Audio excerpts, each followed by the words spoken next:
Alright, so this is a recording for the habitable portion of our Milky Way galaxy discussion board.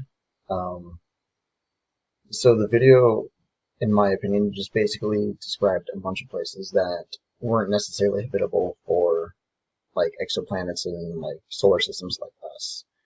Um, so places like the bulge or like the inner part of like our galactic disk, the halo on the outside, spiral arms. All of these places weren't weren't necessarily like the best places for uh, life in itself. Um, your best case out of those like three is near the spiral arms. And if I rationale this, it's kind of like how in our solar system uh, a there's a habitable zone for our planet in location to like the sun, and so that it's not too close and not too far. And I think that also goes for the same when it comes to a galaxy as well, that your solar system has to sit somewhere just right.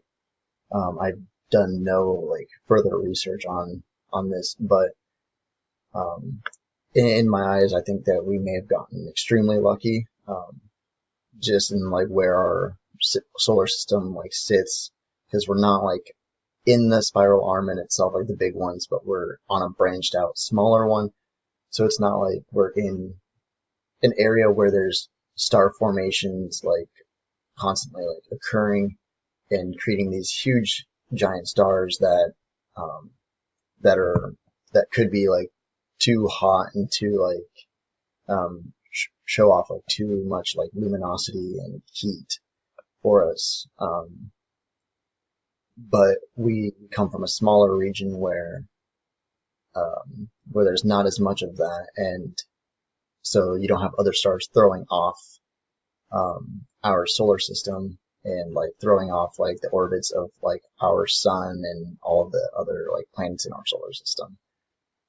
So I think that we definitely got very lucky with where we are sitting at in our galaxy, whereas we're not like too far out from the center of our galaxy, but we're not like near the center where there's a black hole uh, and radiation and such just floating around for us.